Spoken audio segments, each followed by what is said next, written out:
வணக்கம். சொல்லதிகாரம் நிகழ்ச்சிக்கு வரவேற்பதில் மகிழ்ச்சி. திமுகவினுடைய பவள விழா பொதுக்கூட்டம் தொடங்கி நடைபெற்று வருகிறது. கூட்டணி கட்சி தலைவர்கள் எல்லாம் உரையாற்றி வருகிறார்கள். இன்னும் சில நிமிடங்களில் முதலமைச்சரும் இதில் உரையாற்றவிருக்கிறார். ஏற்கனவே பவள விழா கொண்டாட்டங்கள் தொடங்கிய நிலையில் தற்பொழுது கூட்டணி கட்சி தலைவர்களை கொண்டு இந்த விழா தற்போது நடத்தப்பட்டு வருகிறது. இதில் தான் ஒரு கேள்வி எழுகிறது. கூட்டணி கட்சி தலைவர்களை வைத்து ஏற்கனவே பல பொதுக்கூட்டங்கள் நடத்தப்பட்டிருக்கின்றன. அவற்றுக்கும் இந்த கூட்டத்திற்கும் என்ன வித்தியாசம் என்ற ஒரு கேள்வி எழுகிறது. அதே போன்று இந்த பவள விழா பொதுக்கூட்டம் சொல்லக்கூடிய அரசியல் செய்தி என்ன என்ற கேள்வியும் எழுகிறது. இவற்றை அடிப்படையாக வைத்துதான் இன்றைய விவாதம் அமையவிருக்கிறது. 2026 பரப்புரைக்கான தொடக்கமா பவள விழா பொதுக்கூட்டம் என்ற தலைப்பில் விருந்தினர்கள் நம்மோடு இணைந்திருக்கின்றனர். காங்கிரசிலிருந்து திரு அலிம் அல் புகாரி நம்மோடு அரங்கில் இணைந்திருக்கிறார். விமர்சகர் திரு அக்னீஸ்வரன் நம்மோடு அரங்கில் இணைந்திருக்கிறார். இருவருக்கும் வணக்கம். அதே போன்று நேரலையில் நம்மோடு திமுகவிலிருந்து திரு தமிழன் பிரசன்னாவும் அதே போன்று பாஜகவிலிருந்து செல்வமும் நம்மோடு நேரலில் இணைந்திருக்கின்றனர். விரைவில் பத்திரிகையாளர் திரு அரவிந்த் குணசேகரம் நம்மோடு இணையவிருக்கிறார். முதலில் திரு தமிழன் பிரசன்னா, இந்த அறிமுகத்தில் நான் கேட்ட அந்த கேள்விதான், ஏற்கனவே நடந்த பொதுக்கூட்டத்திற்கும் தற்போது கூட்டணி கட்சி தலைவர்களே நடத்தப்படக்கூடிய இந்த பவள விழா பொதுக்கூட்டத்திற்கும் என்ன வித்தியாசம்?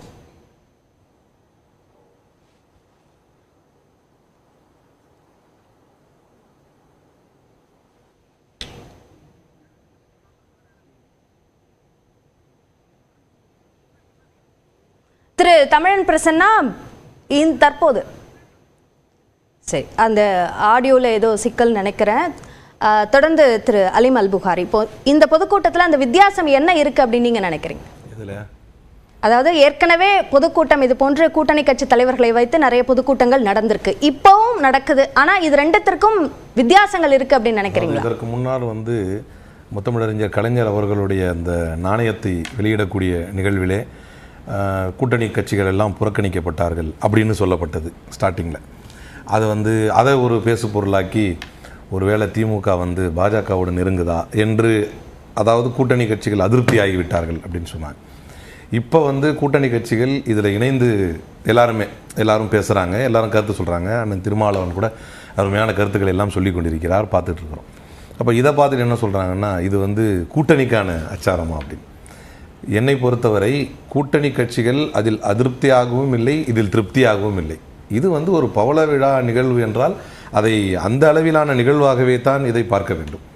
ஆனால் அது ஏனோ தெரியவில்லை, பொதுவாகவே இதுவரை பாசிசத்திற்கு துணையாக நின்றவர்களும் சரி, இப்போதும் பாசிசத்தோடு தொடர்பில் இருப்பவர்களுக்கும் சரி, அதை எதிர்க்கக்கூடிய மக்களுடைய ஒரு கூட்டணி இருக்கும் இல்லையா, அந்த கூட்டணியை கண்டாலே ஏன் இப்படி ஒரு பயம் என்று நமக்கு புரியலை. அந்த பயத்தினால்தான் இது கூட்டணிக்கானதாக இருக்குமோ, இவர்கள் இதில் கூட்டணியை பேச போகிறாங்களோ, அல்லது முதல்ல என்ன சொல்கிறாங்க, நாணயம் வெளியிடப்பட்டால் அப்போ கூட்டணியில் விரிசல் விழுந்துருச்சா, பாஜகவோட நெருங்கிட்டாங்களா அப்படிங்கிறாங்க. அதுவே இங்கே இது மாதிரி, அதாவது எந்த விழாவில் யாரை அழைப்பது என்பது ஒரு கட்சியுடைய நிலைப்பாடு தானே. எந்த விழாவில் யாரை நீங்க பயம்னு குறிப்பிட்டீங்க, அது யாருக்கான பயம்? அதிமுகவுக்கா, பாஜகவுக்கா, இல்ல வேற யாருக்கும்? நான் தான் தெளிவா சொன்னேன், ஃபர்ஸ்ட் பாசிசத்தோட கூட்டணியில் இருந்தவங்க இல்ல, அது டைரக்டா பேரை சொல்லலாமே. கரெக்ட் தான், நீங்க கேட்டீங்க, அதனால சொல்லிடுறேன். அது பாசிசத்தோட கூட்டணி இருந்தவங்க அதிமுக, பாசிசத்தோட தொடர்பவர்கள் பாஜக. இந்த இரண்டு பேருக்குமே அதை பற்றிய ஒரு கலவரம் பற்றி கொள்வதனால்தான் அதையே பேசுகிறார்கள். தொடர்ந்து இது கூட்டணிக்கு இன்னும் நேரம் இருக்கிறது. இந்த கூட்டணி அன்னைக்கு இன்டாக்டாகவும் இருக்குது. உதாரணத்துக்கு தலைவர் செல்லப்பிறந்தை அவர்கள் டக்குன்னு ஒரு முறை காமராஜர் ஆட்சி என்று பேசும் பொழுதும் சரி, மரியாதைக்குரிய திருமாவளவன் அவர்கள் அதிகாரத்தில் பங்கு என்று சொல்லும் பொழுதும் சரி, அதாவது கூட்டணி இதில் பங்கு வேண்டும், ஆட்சியில் பங்கு என்ற அர்த்தம் பட சொன்ன போதும் சரி, உடனே அது கூட்டணியில் விரிசலா என்றால், ஜனநாயக நாட்டில் கூட்டணி வைத்து செயல்படக்கூடிய கட்சிகளுக்கு இருக்கக்கூடிய ஒவ்வொரு தனி கட்சிக்கும் ஒரு நிலைப்பாடு இருக்கும். அந்த நிலைப்பாட்டை சொன்ன போதெல்லாம் அவங்க அந்த கூட்டணியிலிருந்து விலகிட்டாங்களா, இந்த ஒரு ஈகர்னஸ் ஏன்னு கேட்குறேன். ஏன் இவங்க அந்த கூட்டணியிலிருந்து விலகிட்டாங்க, ஏன் விலக போறாங்களா, இவங்க விலகுவதற்கான அதற்கான வாய்ப்பு இவர்களுடைய கருத்தை உருவாக்கி கொடுத்ததா என்ற கேள்வி வருது. இல்லை, அதுக்கப்புறமும் சரி, அதுக்கு முன்னரும் சரி, தெளிவான விளக்கங்கள் தரப்படுதில்லை. இப்போ உதாரணத்துக்கு தலைவர் செல்லப்பிறந்தை அவர்கள் விளக்கம் கொடுத்தாங்க.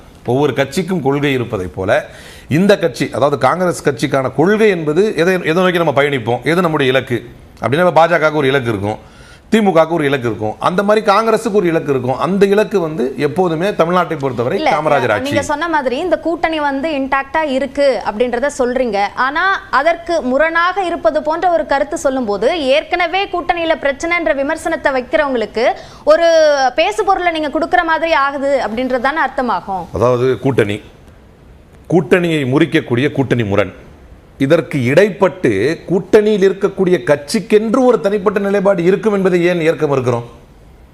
ஒரு இப்போ ஒன்று கூட்டணியாக இருக்கணும், இல்லை கூட்டணிக்கு முரணாக போயிடணும். இந்த இரண்டுக்கும் இடைப்பட்டு ஒரு நிலைப்பாடே இல்லையா? அப்போ அதுக்கு விளக்கமாக தலைவர் ராகுல் காந்தி அவர்கள் சொன்னது இன்னும் அற்புதமாக அமைஞ்சது. காங்கிரஸ் நிலைப்பாட்டை பொறுத்த வரைக்கும், அடுத்து விசிக நிலைப்பாட்டை கூட நம்ம பேசலாம். காங்கிரஸ் நிலைப்பாட்டை பொறுத்த வரைக்கும் தலைவர் ராகுல் காந்தி சொன்னது, நான் யாரையுமே அண்ணன் என்று அரசியல் ரீதியாக அழைத்ததில்லை, ஆனால் இவரைத்தான் அண்ணன் என்று அழைக்கிறேன், அதற்கு காரணம் இது கொள்கை கூட்டணி என்றார். அப்போ நம்ம அந்த கொள்கைன்னு எடுத்துக்கிட்டாலே, இது புரியுறவங்களுக்கு ரொம்ப இலகு, இது கொள்கைன்னு எடுத்துக்கிட்டாலே எதுவரை கொள்கை ரீதியான சித்தாந்த போர் தொடர்ந்து கொண்டிருக்கிறதோ குறைந்தபட்சம் அதுவரைக்குமாவது இந்த கூட்டணி முறிவதற்கான வாய்ப்பே இல்லையே ஒரு வாதத்துக்கு எடுத்துக்கிட்டா. அப்ப இது கொள்கை கூட்டணி என்று சொன்ன மாத்திரத்திலே நாம் புரிந்து கொள்ள வேண்டும், கொள்கை ரீதியாக பயணிக்க வேண்டிய தேவை எவ்வளவு தூரம் இருக்குதோ அது வரைக்கும் இந்த கூட்டணியில் பிளவு பிரச்சனை இருக்க வேண்டிய அவசியமே இல்லை. ஒன்று. ரெண்டாவது, ஒடுக்கப்பட்ட சமூகத்திலிருந்து அதிகாரத்தை நோக்கி போகணும் அப்படிங்கிறது விசிகாவுடைய நிலைப்பாடு. அப்ப நமக்கு வந்து அதிகாரத்தில் பங்கு இருக்கணும் என்று அவர் சொன்னது ஒரு தனிப்பட்ட கட்சியாக தன் கட்சி நிர்வாகிகளை தக்க வைப்பதற்கும் அவர்களுக்கு வந்து ஊக்கம் தருவதற்குமான வார்த்தையாக தான் நம்ம பார்க்கணும். சரி, ஓகே. திரு தமிழன் பிரசன்னா, அலிம் அல்புகாரியிடம் முன்வைத்த அதே கேள்வியை உங்களிடமும் முன்வைக்கிறேன். ஏற்கனவே கூட்டணி கட்சி தலைவர்களை கொண்டு பொதுக்கூட்டங்கள் நடத்தப்பட்டிருக்கின்றன. அதற்கும் தற்போது இருக்கக்கூடிய சூழலுக்கும் இந்த பொதுக்கூட்டம் நடத்தப்படுவதனால் வித்தியாசம் இருக்கு அப்படின்னு ஒரு பார்வை முன்வைக்கப்படுது. உங்க கருத்து என்ன? நிச்சயமாக இல்லை. திராவிட முன்னேற்றக் கழகத்தினுடைய தலைமையிலான இந்தியா கூட்டணி என்பது தமிழ்நாட்டில் எப்படி பாசிச பாஜகவை வீட்டுக்கு அனுப்புவதற்காக ஒரு பேர் இயக்கத்தை கட்டமைத்து, சற்று நேரத்திற்கு முன்பு மரியாதைக்குரிய ஐயா பாலகிருஷ்ணன் அவர்கள் அந்த பொதுக்கூட்ட மேடையில் பேசிய கருத்தை நீங்கள் கேட்டிருப்பீர்கள். இந்த கூட்டணி அமைவதற்கும் இன்றைக்கு பாசிச பாஜகவை கடிவாளம் போட்டு உட்கார வைப்பதற்குமான தொடக்கத்தை தொடங்கி வைத்தவர் இன்றைய தலைவர் முத்துவேல் கருணாநிதி ஸ்டாலின் என்று சொன்னார். நீங்கள் ஏதோ அரசியல் கணக்கிற்காக இன்றைய இயக்கங்கள் கூடியிருக்கின்றன என்று நீங்கள் அப்படி கருதினால், அந்த வேலையை அரசியலுக்காக, நாற்காலிக்காக, இந்திய ஜனநாயகத்தை படுகொலை செய்வதற்காக கூடுகிற கூட்டம் பாஜகவும் அவர்கள் நடத்துகிற கூட்டணியைத்தான் சாரும். ஆனால் எங்கள் கூட்டணி கொள்கை கூட்டணி. ஏன் ஒரு இயக்கத்தினுடைய பவள விழாவிற்கு இத்தனை கூட்டணி கட்சி தலைவர்களும் ஒரு மேடையில் வந்து அமர்ந்திருக்கிறார்கள் என்கிற அந்த கருத்து என்கிற கேள்விக்கு உங்களுக்கு நான் பதில் கொடுக்க ஆசைப்படுகிறேன். இந்த திராவிட முன்னேற்ற கழகத்தினுடைய தொடக்கம் என்பது 1949 ஆண்டு செப்டம்பர் மாதம் 17 பேரறிஞர் அண்ணா ராபின்சன் பூங்காவிலே சொன்னார், இன்றைக்கு கொட்டுகிறது மலை, இந்த விடாது மலையில் அடாது குடியிருக்கிற தமிழினமே உங்களுக்கு ஒன்று சொல்லிக் கொள்ளுகிறேன். நான் இன்றைக்கு நடப்போகிற மாஞ்செடி ஒரு ஒட்டு மாஞ்செடி. இந்த ஒட்டு மாஞ்செடி வேர்விடும், கிளைவிடும், செடியாய், மரமாய், கிளையாய், பூக்கள், கனி, காய்கள் என்று அடர்ந்து பறந்து விரிந்திருக்கும். 50 ஆண்டுகள் கழித்து ஒரு பெரிய மாமரமாக விரிந்திருக்கும். அதன் கீழ் தன்மானமுள்ள தமிழர்களுக்கான ஆட்சி, அதற்கான நாடு, இந்த நாடு என்பதை நிரூபிப்பதற்கு நடுகிற ஒட்டுமாஞ்செடி தான் இந்த திராவிட முன்னேற்ற கழகம் என்கிற ஒட்டுமாஞ்செடி என்று சொன்னார். அந்த நிலையில் தான் இந்த திராவிட முன்னேற்ற கழகம் என்பது சமதர்ம சமூகத்தை படைப்பதற்கும் சமூக நீதியை காப்பதற்கும். வாங்கிட்டு நீங்க தொடரலாம். கலைஞர் நாணய வெளியீட்டு விழா, அதற்கு கூட்டணி கட்சிகளை அழைக்கல என்பது கடும் விமர்சனத்திற்கு உள்ளானதோட கட்டாயத்தின் நீட்சியாகத்தான் இந்த விழாவுக்கு கூட்டணி கட்சிகள் அழைக்கப்பட்டிருக்காங்க என்ற பார்வையும் முன்வைக்கப்படுது.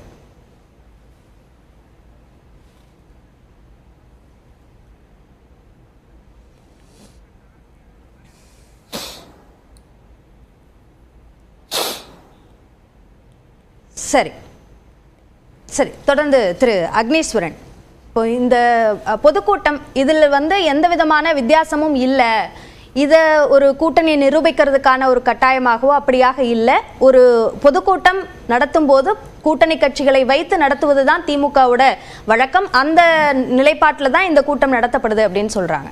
உங்களோட கருத்து என்ன இந்த கருத்து? 75வது ஆண்டு விழா பவள விழா கொண்டாட்டம் என்பது வாழ்த்துக்கள். ஏனென்றால் இது பேரறிஞர் அண்ணா ஆரம்பித்த கட்சி. ஆகவே அதே கொள்கையோடு இன்றைக்கும் திராவிட முன்னேற்றக் கழகம் பயணிக்கிறதா என்று கேட்டால் இல்லை அப்படின்னு தான். ஏன்னா நீங்கள் 2021 நீங்கள் ஆட்சிக்கு வரும் 10 ஆண்டு காலம் ஆட்சிக்கு பிறகு நீங்கள் வந்திருக்கிறீங்க அப்படின்னா நீங்கள் சொன்ன இந்த நீட் விவகாரம், சமூக நீதியில் ஜாதிவாரி கணக்கெடுப்பு, நேற்றுக்கு முன்தினம் கூட ஐயா மருத்துவர் ராமதாஸ் அவர்கள் பிரதமருக்கு கடிதம் நீங்கள் நடத்தியே ஆகணும் அப்படின்னு சொல்லி. ஆனால் மத்திய அரசாங்கம் அந்த சென்சஸ் ஆணையத்தை கலைச்சிருக்கிறாங்க. ஆகவே இவைகள் எல்லாமே மத்திய அரசுக்கு எதிராக நாம் மாநிலத்தினுடைய உரிமைகளை போராடுவதற்கு நம்ம என்ன செஞ்சிட்ருக்கிறோம். இதுதான் ஒன்று. மத்திய அரசு எங்களுக்கு நிதி தரமாட்டேங்குது. மத்திய அரசு நிதி தரமாட்டேங்குது என்பதற்காக மாநில அரசில் ஏற்கனவே 150% உயர்த்தியிருக்கிறோம். இன்றைக்கு கூடுதலாக 6% வரியை அதே சொத்து வரியில் உயர்த்தியிருக்கிறாங்க. இந்த பவள விழா கொண்டாடியதுக்கு பிறகாவது உயர்த்தியிருக்கலாம். மக்கள் மீது நாம் அவ்வளவு கரிசனமும் அன்பும் காட்டுவதாக இருந்திருந்தால்.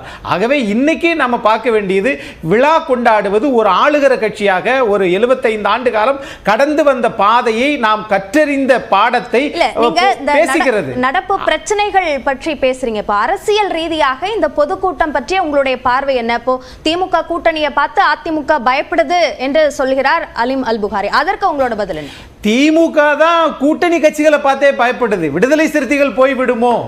விடுதலை சிறுத்தைகள் கலைஞர் 10 சீட்டு கொடுத்தாரு. இன்னைக்கு திரு மு.க. ஸ்டாலின் தமிழ்நாட்டின் மாண்புமிகு முதலமைச்சர் 6 சீட்டு கொடுத்தாங்க. 4 சட்டமன்ற உறுப்பினர், 2 நாடாளுமன்ற உறுப்பினர். 4 சீட்டு வச்சிருக்கிற விடுதலை சிறுத்தைகளே கேட்குதுன்னா, இதை விட அதிக எண்ணிக்கையில் இருக்கக்கூடிய காங்கிரஸ் கேட்டா நாம என்ன பண்றது? ஒருவேளை இந்தியா கூட்டணிக்கே அது இது வச்சிருவாங்களோ அப்படியெல்லாம் அவர்கள் நினைத்து கொண்டிருக்கிறார்கள்.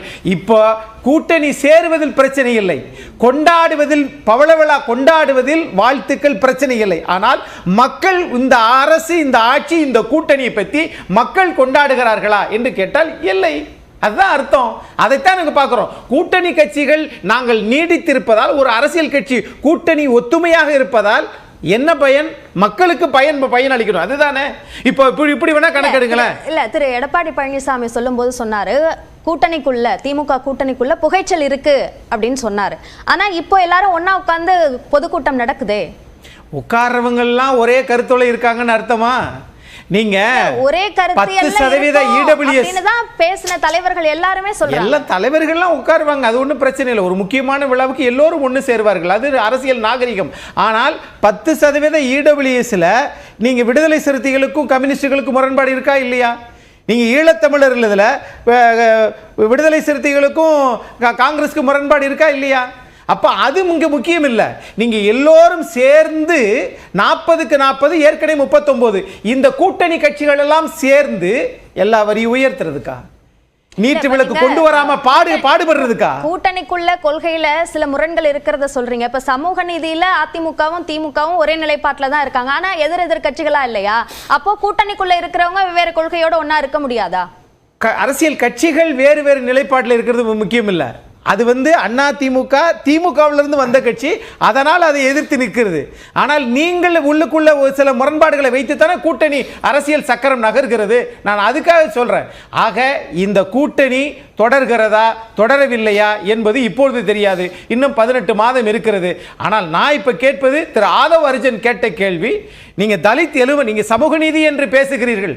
ஆனால் தலித் எழுமலை அவர்களை திருச்சியில பொது தொகுதியில் நிக்க வச்சு ஜெயிக்க வச்சிருக்கிறாங்க. அந்த நிலைப்பாடு இன்றைக்கு இவர்களுக்கு வருமா? விடுதலை சிறுத்தைகளுக்கு அது வருமா? என்ன சமூக நீதி? 10 கொடுத்தார் கலைஞர், 6 கொடுக்கிறார் திரு மு.க. ஸ்டாலின். இதுல இப்ப என்னன்னா 10 ஆண்டு காலம் கழித்து நீங்க குறைச்சு தான் கொடுக்குறீங்க. இதுதான் உங்களுடைய சமூக நீதி பார்வை. இவையெல்லாம் மக்கள் பார்த்து கொண்டுதான் இருக்கிறாங்க. இதனால் மக்களுக்கு என்ன பயன்? எந்த அரசா இருக்கட்டும், எந்த கூட்டணி கட்சிகளா இருக்கட்டும். ஓகே, திரு பிரசன்னா குறுக்கிட விரும்புனீங்க. ஆமா, மரியாதைக்குரிய நம்முடைய அதிமுக ஆதரவு சார்பாளர் அக்னீஸ்வரன் ஒரு விஷயத்த பேசுறார். அவருக்கு அங்க வைத்தறிச்சல் புகைச்சல் ஓபியில இருக்கிற எனக்கே கேக்குது, எனக்கே வாடடிக்குது. 10 தோல்வி பழனிசாமியினுடைய சிஷியனாக பேசக்கூடிய அக்னீஸ்வரன் அவர்கள் கூட்டணியில நாடாளுமன்ற தேர்தலின் போது நாங்க கதவை திறந்து வச்சிருக்கோம், யாராவது வருவாங்களான்னு நாங்க பாத்துக்கிட்டு இருக்கோம்னு கேட்டது. இப்ப அதே கேள்விய அதே பதில நீங்க அக்னீஸ்வரன் சொல்லி இருக்கணும். ஏன்னா கூட்டணி கதவை நான் திறந்து வச்சிருக்கோம், வருவாங்க பாருங்க. அடுத்த அமாவாசைக்கு திமுக கூட்டணியே இருக்காது, இன்னும் 2 அமாவாசை தான் அப்படின்னு தொடர்ச்சியா பேசினது பத்துத்தோல்வி பழனிசாமி அவர்கள். ஆனால் நாங்கள் எதிர்க்கட்சி எங்களுடைய தலைவர் செயல் தலைவராக பொறுப்பேற்ற காலத்தில் இருந்து இன்றைக்கு வரையில் போட்டியிட்ட எல்லா தேர்தலிலும் வெற்றி பெற்றிருக்கிறோம். அவர் என்ன சொல்றாரு, இந்த கருத்தியல் ரீதியான சித்தாந்தம் இப்படி இருக்கு, இந்த கூட்டணி இருக்குமா இருக்காதுன்னு ஜோசியம் பேசிக்கிட்டு இருக்கார். 2 நாட்களுக்கு முன்னால், கடந்த வாரத்திற்கு முன்னால் தொடர்ச்சியா எல்லாரும் இதைத்தான் பேசுனீங்க. ஆனால் இன்றைக்கு விடுதலை சிறுத்தைகளினுடைய தலைவர் மரியாதைக்குரிய அண்ணன் திருமாவளவன் சொன்ன பேச்சை அண்ணன் அக்னீஸ்வரன் கேட்டிருக்க மாட்டார். அவருக்கு நினைவுபடுத்துகிறேன், இரட்டை குழல் துப்பாக்கி என்று திராவிடர் கழகத்தையும் திராவிட முன்னேற்ற கழகத்தையும் சொல்லுவார்கள். ஆனால் இன்றைக்கு அது 3வது குழல் துப்பாக்கியாக இந்த 2 பேரோடு கொள்கை வழி உறவாக, தாய் வழி உறவாக விடுதலை சிறுத்தைகள் பயணிக்கும் என்று உத்தரவாதம் கொடுத்திருக்கிறார். இங்க ஏதாவது வருமா, இங்க இருந்து உடைக்கலாமா, இங்க இருந்து சேர்க்கலாமாங்கிற பரிதாபத்திற்குரிய நிலையில் தான் அதிமுக இருக்கிறது. இவங்க சொத்து வரி உயர்த்தணும்னு குற்றச்சாட்டு வச்சாங்க. இந்த சொத்து வரி உயர்வை முதலில் உயர்த்தியது நான் முடிச்சறேன். நான் ஓபியில இருக்கேன், புரியல. இப்படி கூட்டணி உறுதியாகத்தான் இருக்கு, 3வது குழலாக விடுதலை சிறுத்தைகள் இருக்கு என்பதன் மூலமாக கூட்டணியை உறுதிப்படுத்த வேண்டிய கட்டாயம் எங்கிருந்து எழுந்தது என்ன கேக்குறேன். இங்க யாருக்கு கட்டாயம் வரலங்க. அவர் பேச்சை நீங்க கேட்டீங்களா இல்லையா? நாங்கள் தொடர்ச்சியாக 2014 இருந்து பயணிச்சுக்கிட்டு இருக்கோம், இப்பவும் பயணிப்போம், எதிர்காலத்திலும் பயணிப்போம் என்பது ஒரு இயக்கத்தின் சார்பாக நடைபெறுகிற கூட்டத்தில் நான் உறுதியோடு இருக்கிறேன் என்று தன்னுடைய உறுதித்தன்மையை சொல்லுவதில் என்ன தவறு? இந்த இயக்கம் கொள்கை சார்ந்து பயணிக்கிறது, பாஜகவை வேறறுக்கிறது, பாஜகவிற்கு கடிவாளம் போடுகிறது, சனாதனத்தை வேறறுக்கிறது.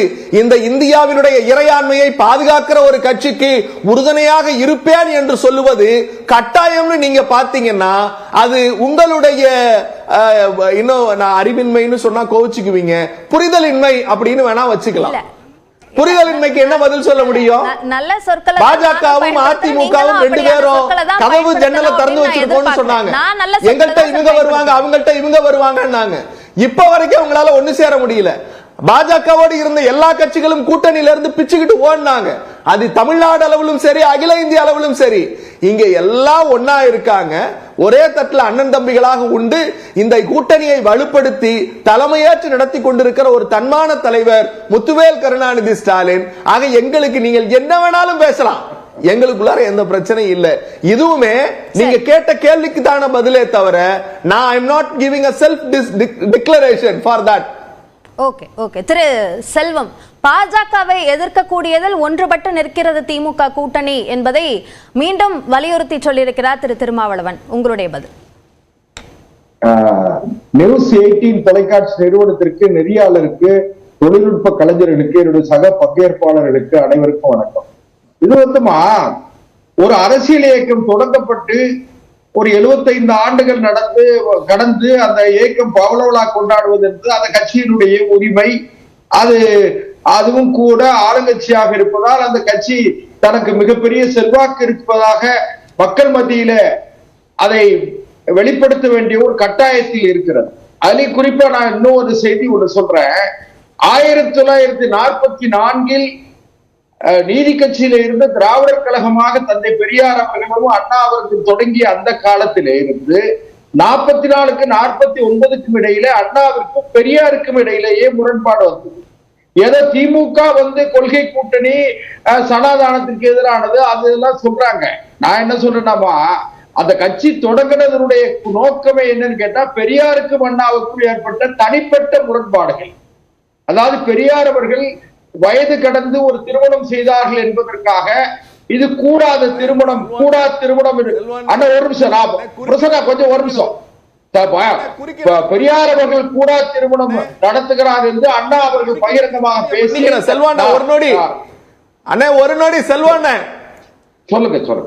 நீங்க தேர்ந்த திராவிட ஆய்வாளர், நீங்க தேர்ந்த திராவிட இயக்க சிந்தனையாளர், இப்படி நீங்க பாஜக இப்ப இருக்கிறதுனால இந்த கருத்தை பேசுறது முற்றிலும் தவறுன்னு மனசாட்சி பேசாதீங்க. அதுக்கு பிறகு அதாவது பெரியார் அவர்கள் வந்து அதான் வயது முதிர்ந்த காலத்தில் கூடா திருமணம் செய்து விட்டார் என்று அண்ணாவும் அண்ணாவோடு இருந்த கலைஞர் உள்ளிட்ட தலைவர்களும் சொன்னார்கள். அதுக்கு பிறகு இவர்கள் வெளியே போய் ஓட்டு அரசியல் மீது நம்பிக்கை வந்த காரணத்தால் அண்ணா 1949 செப்டம்பர் 17 திராவிட முன்னேற்ற கழகம் என்கிற ஒரு அரசியல் இயக்கத்தை ஆரம்பிக்க வேண்டிய அவசியமும் கட்டாயம் ஏற்பட்டது. அதற்கு பிறகு அண்ணாவும் பெரியாரும் கூட விமர்சனங்கள் செய்கிற பொழுது பெரியார் அவர்களே கூட கண்ணீர் துளிகளே என்று எழுதினார். இந்த நண்பர் பிரசன்னா சொன்னார் கொட்டும் மலையில் என்றெல்லாம் சொன்னாரு. ஆனால் அன்னைக்கு வரலாறு எல்லோருக்கும் தெரியும். இப்போ நடக்கக்கூடிய சூழல், அதாவது இந்துத்துவா இந்த விஷயத்தை எதிர்க்கிறதுல ஓரணியில நிக்கிறோம்னு சொல்றாங்க. அதற்கான பதில் சொல்லுங்க சகோதரி. ஒரே ஒரு விஷயம் எனக்கு ரொம்ப சுருக்கமா எனக்கு தாமதமா கொடுத்திருக்கீங்க, அதனால சொல்றேன், கொஞ்சம் வாய்ப்பு. அதாவது வேற ஒண்ணுமா, இன்னும் ஒருத்தர் பேசல, அதாவது வேற ஒண்ணு இல்லைங்கம்மா. இத அண்ணா அவர்கள் தொடங்கிய காலத்தில் ஆட்சி அதிகாரத்தை கைப்பற்ற வேண்டும், ஆட்சிக்கு வர வேண்டும் என்கிற எண்ணத்தில் தொடங்கப்பட்ட இயக்கம் திமுக. அதற்கு பிறகும் கூட இவர்கள் சனாதானம் எல்லாம் சொல்றாங்க பாருங்க, இந்துத்துவா எல்லாம் சொல்றாங்க. பெரியாருக்கு, அதாவது அண்ணாவுக்கு ராஜாஜிக்கு இடையில மிகப்பெரிய முரண்பாடு. ராஜாஜியை புல்லுகப்பட்டார் என்றெல்லாம் கூட அண்ணா அவர்கள் மிக கடுமையாக விமர்சித்து சனாதானத்தினுடைய முதல் எதிரியாக ராஜாஜியை சித்தரித்தார்கள். இன்னும் சொல்ல போனா குலக்கல்விக்கு திட்டத்தை ராஜாஜி கொண்டு வந்தார் என்று அண்ணா மிக கடுமையாக விமர்சனம் பண்ணார். ஆனால் அதே அண்ணா 1967 அதே ராஜாஜியோடு, எந்த ராஜாஜியை எதிர்த்தாரோ அந்த ராஜாஜியோடு அண்ணா கூட்டணி வைத்தார், திமுக கூட்டணி வைத்தது. ஆனால் பெரியார், தந்தை பெரியார் ராஜாஜியோடு கூட்டணி வைக்கல. அதை நீங்க கவனிங்க. அதனால இவங்க வந்து சும்மா சனாதானம் இந்துத்துவெல்லாம் சொல்றது எல்லாமே வந்து என்னன்னு கேட்டீங்கன்னா அதாவது இவர்களுக்கு வேற வேலை இல்லை, வேற இவருடைய கொள்கை திட்டம் ஒன்றும் இல்லை, இவரிடத்துல கொள்கை லட்சியம் இல்லை. இல்லாத திராவிட நாடை நிறைய முரண்கள் இருந்தாலும் கொள்கை இந்த கூட்டணி ஒன்றிணைந்திருக்கு அப்படின்னு எல்லா தலைவர்களும் சொல்றாங்க. ஆனா கொள்கை என்பதே ஒண்ணு இல்லாததுனால இவங்க சேர்ந்திருக்காங்கன்றீங்களே. இன்னும் நண்பர் அக்னீஸ்வரன் சொன்ன மாதிரி தேர்தலுக்கு 18 மாதங்கள் இருக்கிறது. இப்பொழுது முரண்பாடுகளும் உடன்பாடுகளும் நீங்க நல்லா கவனிக்கணும். நீங்க திருமாவளவன் அவர்களை மையப்படுத்தி பேசியதால் நான் சொல்கிறேன். திருமாவளவனுடைய கட்சியினுடைய துணை பொதுச் செயலாளர் ஆதவ அர்ஜுன் அவர்கள் என்ன சொன்னாங்க, 4 வருடங்கள் திரைப்படத்திலே நடித்து விட்டு துணை முதலமைச்சர் பதவியை கேட்கிறாங்க. ஆனால் 40 ஆண்டு காலம் அரசியல் இயக்கத்திலே இருக்கிற அண்ணன் திருமாவளவனுக்கு துணை முதலமைச்சர் பதவி கொடுத்தால் என்ன தப்புன்னு சொன்னாரு. அதை இன்றைக்கு வரை, இந்த நிமிடம் வரை திருமாவளவன் அவர்கள் கண்டிக்கல, அந்த கருத்துக்கு எதிர்கருத்து சொல்லல. அந்த கட்சிகளுக்கு, அந்த விடுதலை சிறுத்தைகள்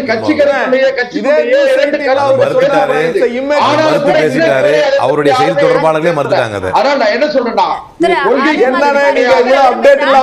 இதே நியூஸ் சொல்லிருக்காரு திருமாவளவன் அதை மறுத்திருக்காங்க. சார் அப்டேட் ஆகும், அவருடைய தனிப்பட்ட கருத்துல இருந்து நான் ஒருபோதும் பின்வாங்க மாட்டேன் சார். தலைவர் என்ன சொல்றாரு, அவருடைய சொந்த தனிப்பட்ட கருத்துட்டாரு. காங்கிரஸ் கட்சி என்ன சொல்றாங்க, காங்கிரஸ் கட்சி செல்வ பெருந்தகை தலைமையில நடக்கிற கூட்டத்துல நாங்கள் அதிகாரத்துல பங்கு கேட்போம் சொல்றாங்க. இன்னும் ஒரு சின்ன செய்தியோட முடிச்சிடுற போது சொல்றேன், 2006 திமுக வெறும் 96 எம்எல்ஏக்கள் தான். ஆனா அன்றைக்கு காங்கிரஸ் கட்சியினுடைய எம்எல்ஏக்களுடைய தயவுல, பாட்டாளி மக்கள் கட்சி எம்எல்ஏக்களுடைய தயவுல தான் ஆட்சி நடந்தது, கலைஞருடைய ஆட்சி. ஆனால் அதிகாரத்துல இவங்களுக்கு பங்கு கொடுக்கல. இப்போ மோடி ஆட்சி நடக்குது அந்த மாதிரி. மைனாரிட்டிக்கோ என்னமா இல்ல, இப்போ பாஜகவோட ஆட்சி நடக்குது அந்த மாதிரி தானே? இல்ல, நாங்க எங்க கூட்டணிக்கு எல்லாம் பங்கு கொடுத்திருக்கோம். நாங்க தெலுங்கு தேச கட்சி தயவுன்னு சொன்னீங்கல்ல, அதை கேக்குறேன். இல்லம்மா, நாங்கள் எங்கள் கூட்டணியை வலுவாக எல்லாமே அப்படிதான். இன்னும் ஒண்ணு கேட்டீங்கன்னா சவுண்ட கொஞ்சம் கூட்டி வைக்க சொல்லுங்க. ஒரே ஒரு சின்ன செய்தி சகோதரி, என்ன மட்டும் வேண்டாம், எனக்கு இது உங்க குறுக்கீடு எனக்கு சரியா வர மாட்டேன். அதனால நான் தயவு செய்து ஒன்னே ஒன்று சொல்றேன், ஒரே ஒரு விஷயம் மட்டும் அனுமதிங்க. இவங்களுக்கு என்னன்னா 3 முறை தொடர்ந்து, பண்டித நேருவிற்கு பிறகு தொடர்ந்து 3 முறை பாரதிய ஜனதா கட்சி ஆட்சி அதிகாரத்துக்கு வந்து விட்டது. இவங்களால ஒண்ணு செய்ய முடியல. காங்கிரஸ் 199 தாண்ட முடியல. திமுகவுக்கு வேற வழியே கிடையாது. நேற்று பிரதமரை போய் சந்தித்து விட்டு அவர் பல்வேறு கோரிக்கைகளை வைத்திருக்கிறார். கேட்டா இவங்க என்ன சொன்னாங்க, மாநில சுயாட்சி. என்னைக்கு மாநில சுயாட்சி? தேனு கால்வாய் திட்டத்தை கொடுக்கிற திரு செல்வம். ஓகே, திரு அரவிந்த் குணசேகர், இந்த பொதுக்கூட்டம் இது கூட்டணி பலமாக இருக்கிறது என்பதை நிரூபிப்பதற்கான ஒரு கூட்டமாக இருக்கு என்ற ஒரு பார்வை வைக்கப்படுது. ஆனா அப்படியான ஒரு விஷயமாக இது இல்ல, புகைச்சல் அப்படின்னு EPSம் சொல்லியிருக்காரு. நீங்க எப்படி பாக்குறீங்க? பொதுவாக எந்த ஒரு அரசியல் ஈவெண்ட்னாலும் ரெண்டு விதமாக பார்க்கலாம், ரெண்டு குறிக்கோளோடு இருக்கும். ஒன்று ஷோ ஆஃப் ஸ்ட்ரென்த், இல்லைன்னா ஷோ ஆஃப் யூனிட்டி, எண்ணிக்கையை காட்டுவது அல்லது ஒற்றுமையை காட்டுவது. இன்றைய கூட்டத்தின் மூலமாக திமுக எங்களுடைய கூட்டணி ஒற்றுமையாகவும் பலமாகவும் இருக்கிறது என்பதை காட்டுவதற்காகத்தான் இந்த கூட்டமாக பார்க்க முடியுது. இது ஒரு ஈவெண்ட்டாகவும் இங்கே நடத்திக்கலாம், ஒரு ஆப்பர்ச்சுனிட்டி கிடைச்சிருக்கு, அதை பயன்படுத்தி எங்களோட கூட்டணி யாருக்கு காமிக்கிறாங்க? கூட்டணி கட்சிகளுக்குள்ளாகவேவா அல்லது எதிர்க்கட்சிகளுக்கு காட்டுவதற்கான நிர்பந்தம் திமுக இருப்பதாக தெரியவில்லை. ஏன்னா 2018 அமைக்கப்பட்ட கூட்டணி இது. 2019 நாடாளுமன்றத்தை சந்திருக்காங்க, 21 சந்திச்சுட்டாங்க, 24 சந்திச்சிருக்காங்க. எனவே தேசிய அளவில் கூட இந்த மாதிரி ஒரு கூட்டணி தொடர்ந்து 3 தேர்தல்களை சந்தித்தது கிடையாது. ஸோ தமிழ்நாட்டில் இந்த கூட்டணி இன்னமும் இன்றைய தேதியில் ஒற்றுமையாக இருப்பதை தான் தெரியுது. குறிப்பாக VCKல ஒரு சில கருத்து வேறுபாடுகள் இருக்கு. அதன் காரணமாக திமுக நிர்பந்தப்படுத்தி திமுக இந்த ஒற்றுமை காட்ட நிற்கிறார்கள் என்ற ஒரு கருத்து இருந்தாலும் அந்த ஒரு நிலை இன்றைய தினம் திமுக இல்லைன்னு தான் தெரியுது. ஏன்னா எலெக்ஷனுக்கு சொல்ற மாதிரி இன்னும் 14 மாதங்கள் 15 மாதங்கள் இருக்கிறது. திருமாவளவன் 2 முறை தமிழக முதலமைச்சரை திமுக தலைவரையும் சந்தித்திருக்கிறார். எனவே எந்த இடத்திலையும் திருமாவளவன் இந்த கூட்டணிக்கு எதிராக எதையும் பேசவில்லை. இந்த கூட்டணிக்கான ஃபோக்கல் பாயிண்ட் திமுக இன்னும் பலமாக இருக்கிறது. எனவே பலமான கட்சி திமுகவுக்கு இந்த தேவை இல்லை அப்படின்னா கூட்டணி கட்சிகளுக்கு இருக்கா? அப்படி கிடையாதுங்க. இது யாருக்குமே, ஏன்னா இது ஒரு வெற்றி கூட்டணி. எந்த அரசியல் கட்சியாக இருந்தாலும், தேர்தலில் ஈடுபடக்கூடிய அரசியல் கட்சியாக இருந்தாலும் ஜெயிக்கிற கட்சியோட தான் கூட்டணி அமைக்க ஆசைப்படுவாங்க. இரண்டாவது, கொள்கை முரண்பாடு இல்லாத ஒரு கூட்டணியாக இருக்கும்னு நினைக்கிறாங்க. தமிழகத்தை எடுத்துக்கொண்டா கொள்கை முரண்பாடும் இல்லாமல் அதே போல ஜெயிக்கக்கூடிய ஒரு கூட்டணியாக இந்த கூட்டணி இருக்கிறது. எனவே இந்த கூட்டணி தொடர்ந்து ஜெயிக்க முடியும் என்ற நிலை இருக்கும் பட்சத்தில் இந்த கூட்டணியில் ஒரு பெரும் விரிசல் வருவதற்கான நிலையும் கிடையாது, ஒருக்கான காரணம் கிடையாது. அதே போல திமுகவை யாரும் நிர்பந்திப்பதற்கான எந்த ஒரு கட்சியும் இங்க இருக்கிற கூட்டணியில் இருப்பதாகவும் தெரியவில்லை. என்னைக்கு திமுக தன்னோட பலத்தை இழக்கிறதோ அப்பதான் இந்த கூட்டணியில் விரிசல் ஏற்படுமே தவிர. நான் இதே சுற்றுல இந்த கேள்வியை முன்வைத்தேன். கலைஞர் நாணய வெளியீட்டு விழால கூட்டணி கட்சிகளை அழைக்கல. அது கவர்மெண்ட் ஃபங்க்ஷன், அது கவர்மெண்ட் ஃபங்க்ஷன். அதுல வந்து திமுக டிஸ்கிரிஷனரி பவரே கிடையாது. அது கவர்மெண்ட் ஃபங்க்ஷன். அரசு நிகழ்ச்சியில முடியாது. திமுகவினுடைய முகமும் ஓரியமாக இந்த கலைஞருடைய புரியாம பேசுறாரு. மினிஸ்ட்ரி ஆஃப் ஃபினான்ஸ் இல்ல புரியாம பேசுறாரு. மினிஸ்ட்ரி ஆஃப் ஃபினான்ஸ் தான் வந்து கெசட் நோட்டிபிகேஷன் கொடுக்குறாங்க. அவங்க வெளியிடுற நாணயம் அது. அதை வந்து ஒரு கட்சி நிகழ்ச்சியா நடத்த முடியாது. அரசியல் நிகழ்ச்சியா இது தமிழ்நாடு கவர்மெண்ட் மூலமாக நடத்தப்பட்ட ஒரு நிகழ்ச்சி. ஏன்னா காயின் வெளியிடுறது அரசு நிகழ்ச்சியாக இருந்தாலும் கூட்டணி கட்சிகள் இருக்கிற எம்பிக்கள் எம்எல்ஏக்கள் அப்படி கூட அழைத்திருக்கலாம் இல்லையா? கூட்டணி கட்சி எல்லாத்துக்குமே அழைப்பு போயிருக்கும். ஏன்னா கவர்மெண்ட் ஃபங்க்ஷனா இருந்தா மேண்டேட்டரிங்க. எல்லா எம்பிஸ்க்கும் எம்எல்ஏஸ்க்கும் ஃபங்க்ஷன் போறது மேண்டேட்டரி. ஏன்னா சென்ட்ரல் கவர்மெண்ட் ஃபங்க்ஷனா இருந்தாலும் ஸ்டேட் கவர்மெண்ட் ஃபங்க்ஷனா அது மேண்டேட்டரி. எத்தனை பேர் வந்தாங்க நமக்கு தெரியாது. ஆனா அழைப்பு போயிருக்குங்கிறது புரோட்டோகால் டிபார்ட்மெண்ட்ல தான். முதல்ல அது கவர்மெண்ட் ஃபங்க்ஷன் அப்படின்னு சொன்னீங்கல்ல, அப்போ கூட்டணி கட்சிகள்ல இருக்கக்கூடிய எம்எல்ஏக்கள் எம்பிக்கள் அழைப்பதன் மூலமாகவும் அதை உறுதிப்படுத்தி கேக்குறேன். கன்ஃபார்ம் போயிருக்கும் நான் சொல்றேன். ஏன்னா புரோட்டோகால் டிபார்ட்மெண்ட் கூட்டணி கட்சிகள் புறக்கணித்து விட்டார்கள். புறக்கணித்து விட்டார்கள்ங்கறக்கான பதில் நம்ம சொல்ல முடியாது. இதுல புரியாம பேசுறாங்க. கவர்மெண்டோட ஃபங்க்ஷனா இருந்தா புரோட்டோகால் டிபார்ட்மெண்ட் தான் கொடுக்க முடியும். கவர்மெண்ட்டுக்கு புரோட்டோகால் டிபார்ட்மெண்ட்டுக்கும் எங்க ஹோம் டிபார்ட்மெண்ட்ல வரும்னு நினைக்கிறேன். அது பப்ளிக் டிபார்ட்மெண்ட் அவங்க தான் கொடுக்க முடியும். இது திமுக கட்சிங்கிறது தங்களோட கூட்டணி கட்சிகளை ஒன்றாக இணைத்து திமுக பவள விழாவை கொண்டாடுறாங்க. அதுல நாங்க எங்கள் கூட்டணி ஒற்றுமையாகவும் பலமாக இருக்கிறது என்பதை காட்டுவதற்காக ஒரு நிகழ்ச்சியாக அதை பயன்படுத்தி இருக்காங்க. இதுல ஒரு நிர்பந்தத்தின் காரணமாக திமுக செய்ய வேண்டிய நிலை தற்போது இல்லை என்பதுதான் என்னுடைய கருத்து. இல்ல, இதுதான் இப்போ சமீபத்தில் நடந்த நிகழ்வுகளோட ஒப்பிட்டு பார்க்க வேண்டியிருக்கு. விசிக பேசின கருத்து, துணை பொதுச் செயலாளர் கருத்து, அப்போ திருமாவளவன் அது சார்ந்த விளக்கங்களை கொடுத்திருந்தாலும் அது இன்னும் போதுமானதாக இல்லை போன்ற கேள்விகளை இன்னமும் பாஜக தரப்பினர் முன்வைக்கிறாங்க. ஸோ இதனால இது நீட்சியாக நடக்கிற இந்த பொதுக்கூட்டம் அப்படின்றது வந்து உறுதிப்படுத்த வேண்டிய ஒரு கட்டாயத்தை ஏற்படுத்தியிருக்கான்னு கேட்கிறேன். இல்ல, திருமாவளவன் எந்த இடத்துலையும் திமுகவுக்கு எதிராகவோ இந்த கூட்டணியை விட்டு நாங்கள் செல்கிறோம், இந்த கூட்டணிக்கு எதிராகவோ எந்த கருத்தையும் தற்போது வரை தெரிவிக்கவில்லை. எந்த இடத்திலையும் திமுக நிர்பந்தப்படுத்துவதற்கான ஒரு சூழல் தற்போது எழவில்லை என்பதுதான் என்னோட கருத்து. அதே மாதிரி எலெக்ஷனுக்கு இன்னும் 14 மாதங்கள் இருக்கிறது. ஏன் இந்த கூட்டணி விரிசல் உடையாது என்பதற்கான காரணம் இதோட மையமாக இருக்கக்கூடிய திமுக இன்னமும் பலமான ஒரு கட்சியாக இருப்பதால் இந்த கூட்டணியில் இருக்கக்கூடிய எந்த கட்சியிலும் விட்டு செல்வதற்கான வாய்ப்பில்லை. கூட்டணி விட்டு செல்றதுக்கான ரெண்டே காரணம் தான் இருக்கணும். ஒன்று, மைய கட்சி வந்து வீக்கா இருக்கணும், இல்லைன்னா கொள்கையில முரண்பாடு இருக்கணும், இல்லை எண்ணிக்கையில பிரச்சனையா இருக்கணும். ஸோ இன்றைய தேதியில் இரண்டுக்குமான காரணம் இல்லை. திமுக இன்னமும் பலமாக தான் இருக்கு, கொள்கையில முரண்பாடு இல்லை. ஒருவேளை 2024 கூட்டணி விரிசல் ஏற்பட்டால் எண்ணிக்கையில கருத்து வேறுபாடின் காரணமாக ஏற்படலாம். ஆனா அதை இப்போதைக்கு பேசுறது ரொம்ப ப்ரீமெச்சூரான ஒரு கருத்துங்கிறதா என்னுடைய. ஓகே, திரு அக்னீஸ்வரன், இவங்க சொல்றாங்க இந்த கூட்டணியில இருந்து பிரிவதற்கான எந்த வாய்ப்புமே இல்லை. ஏன்னா என்ன பிரியறதுக்கான அடிப்படையான காரணங்கள் இருக்குமோ அது எதுவுமே இப்போ திமுகவை சுத்தி இல்லை. அப்போ அதிமுக விரிசல் ஏற்பட போகுது அப்படின்னு சொல்றத வந்து அரசியலா தானே பார்க்க முடியும். கூட்டணி பிரியலாம் வேணாம், நீங்க ஒத்துமையாவே இருங்க. ஆனா ஒத்துமையா இருக்கிறது மாதிரி உங்களுடைய அரசியல் பேச்சுக்களும் நடவடிக்கைகளும் இருக்கிறதான்னு கேட்டா இல்ல. நீங்க நாங்கள் கூட்டணி ஒற்றுமையாக இருக்கிறோம், ஆளுநர் தேநீர் விருந்துல, அதான் சொல்றேன், ஆளுநர் தேநீர் விருந்துல அரசு பங்கேற்கிறது, கட்சி பங்கேற்கவில்லை என்று சொன்னீங்க. அது ஒண்ணு. ஆனா ஏற்கனவே ஏன் 2 ஆண்டுகள் போகல, அதுக்கு இது வரைக்கும் பதில் இல்லை, நாங்க அப்படித்தான் செய்வோம் அப்படின்றாங்க. 2, நீங்க இங்க பேசப்பட்ட போது நாணய வெளியீட்டு விழாவில் வந்து மத்திய அரசு வந்து பங்கேற்றாங்க. எந்த துறை? நிதித்துறை. நிதித்துறை அமைச்சர் திருமதி நிர்மலா சீதாராமன். ஆனால் அவங்க ஏன் வரல? சரி, அதை கூட விடுங்க, அது உங்களுடைய ஆப்ஷன். நீங்க வந்து திரு ராஜ்நாத் சிங் தான் வரணும் அப்படின்னு நீங்க செலக்ட் பண்ணிட்டீங்க. ஓகே, பரவாயில்ல, அதை மத்திய அரசும் ஏற்றுக்கொண்டு விட்டது. ஆனா புரோட்டோகால் என்று சொல்லுகிற போது உள்துறை அமைச்சகத்தின் கீழ் ஒரு மத்திய அரசுடைய நிர்வாகம் ஒரு விழா எப்படி எடுக்கணும்னா, புரோட்டோகால் படி இந்திய நாட்டினுடைய பிரதமருக்கு என்ன அதிகாரம் இருக்கோ அதே சம அதிகாரம் இந்திய நாட்டினுடைய எதிர்க்கட்சி தலைவர் திரு ராகுல் காந்திக்கு இருக்கிறதா இல்லையா? அப்ப மத்திய அரசு அவங்களை வரவழைக்கலையா? நீங்க வரவழைக்க வேண்டாம்னு சொல்லிட்டீங்களா? இதுதான் அது. இந்த முரண்பாடுகள் எல்லாம் இருக்கிறது. ஆனாலும் நாங்கள் கூட்டணி ஒற்றுமையாக இருக்கிறோம். இந்த கேள்வி திமுகவுக்கானதா பாஜகவுக்கானதா? 2 கட்சிகளுக்கும் தான். 2 பேருமே வந்து தெளிவா தான் இருக்கிறாங்க. ஆனால் மக்களுக்கு எதிரான திசையில் இவர்கள் 2 பேரும் செயல்படுறாங்க. இது ஒண்ணு. இது முடிச்சுனா இங்க பாருங்களேன், தேசிய கல்விக் கொள்கை 573 கோடி. விழாவுக்கு வர்றதுக்கும் மக்கள் நலனுக்கும் என்ன சார் சம்பந்தம்? எது? இல்ல, விழாவுக்கு வர்றதுக்கும் மக்கள் நலனுக்கும் என்ன சம்பந்தம்? விழாவுக்கு வர்றதுக்கு மக்களுக்கு வரணும்னா நாங்க வந்து பேரிடராவே அறிவிக்க மாட்டோம்னு சொல்லி நிதித்துறை அமைச்சர் சொன்னாங்களே, அதுக்கா அதே மாதிரி மிக்ஸாம் புயலுக்கு பணமே தரலையே, அவங்களுக்கு அழைச்சி விட்டு வந்துட்டு இது பண்ணா இது ஒரு முரண்பாடு வந்துருமா? இந்த இவ்வளவு சிக்கல்களுக்கும் ஒரு தெளிவான இது கேட்கணும்னா சரி ராணுவத்துறை அமைச்சரை வச்சு நம்ம அழைச்சிடுவோம் அப்படின்னு தான். இங்க நீங்கள் அதாவது அரசு விழா, ஒரு மாநில அரசு 75 ஆண்டுகளை கடந்து கொண்டாடுகிறது.